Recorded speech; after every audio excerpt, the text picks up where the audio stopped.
Now, tonight, the South African government is calling on Britain to investigate claims that it spied on G-20 delegates in London in 2009. Papers leaked by former US spy Edward Snowden also suggesting that South Africa was a target.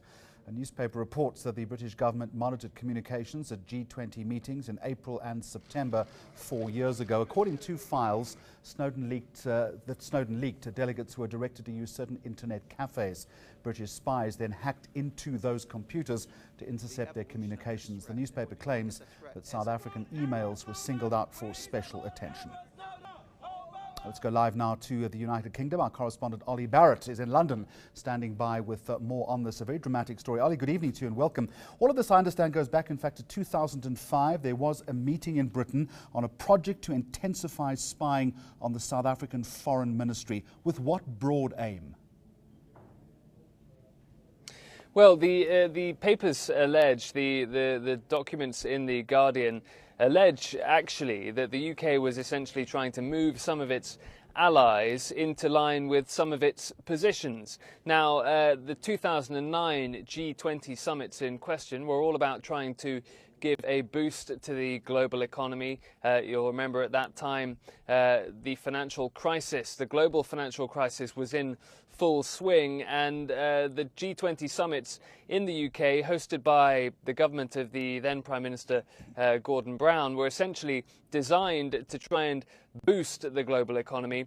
And Britain, it is alleged in these papers, was trying to work out the position of some of its allies by spying on them and therefore being able to massage essentially their negotiations with some of these allies. As you say, South Africa, among the allies that it is alleged was specifically targeted. There were others too, and South Africa, as you say, insisting that the UK must investigate this and punish those if anyone is found to be responsible. South Africa, not the only country now to have expressed some anger over this. Of course, Britain unlikely to give out too much further detail to these allegations on the basis it will say that it can't comment on intelligence and security matters, but certainly South Africa just among several countries pressing the UK for more information on exactly what did take place.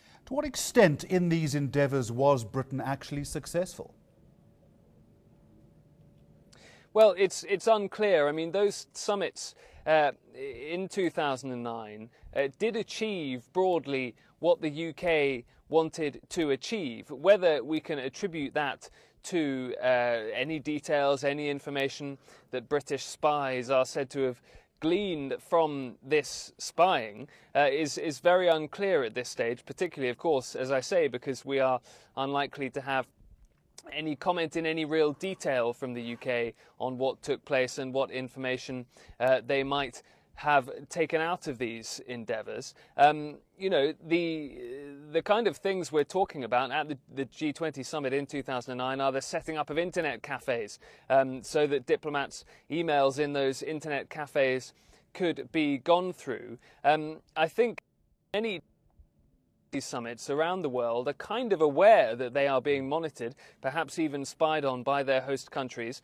This certainly won't have been the first incidence of a host of a major summit trying to get information out of some of those people attending. So governments are normally careful about this sort of thing. So it's very unclear whether these efforts by the UK were actually successful in any meaningful way at all. Well, to that final point that you're just making, it is the way, surely, of normal diplomatic intrigue. The Guardian goes on to say that spying on visiting foreign dignitaries is a long-standing habit not only of the British, but of many other countries as well. Is this making a little bit too much fuss out of normal standard operating protocol?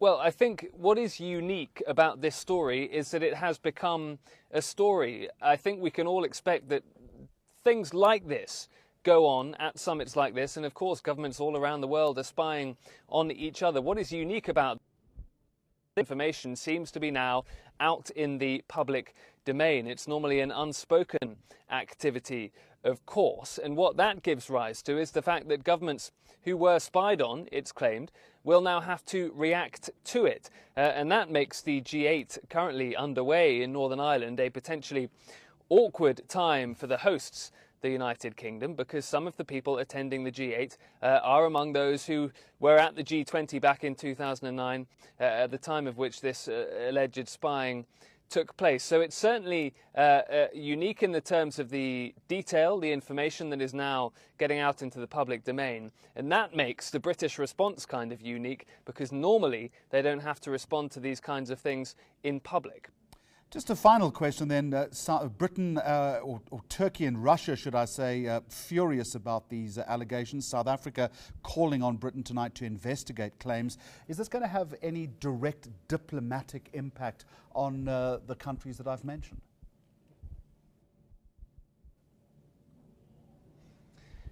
It's difficult to say. I suspect that behind closed doors, some of these countries are being slightly more circumspect, particularly Russia has a very difficult relationship with the UK, and whenever the UK is accused of any wrongdoing, voices in Russia are heard loudly to criticise the British. I suspect that behind closed doors, Vladimir Putin is not going to raise this in a very aggressive way with David Cameron. You know, the two have a difficult relationship anyway. They met just yesterday to talk about Syria, for example, just one thing on which they disagree. So I doubt that this scandal, when it comes to, for example, the Russians, is going to upset the apple cart too much, given that they are already facing strained relations.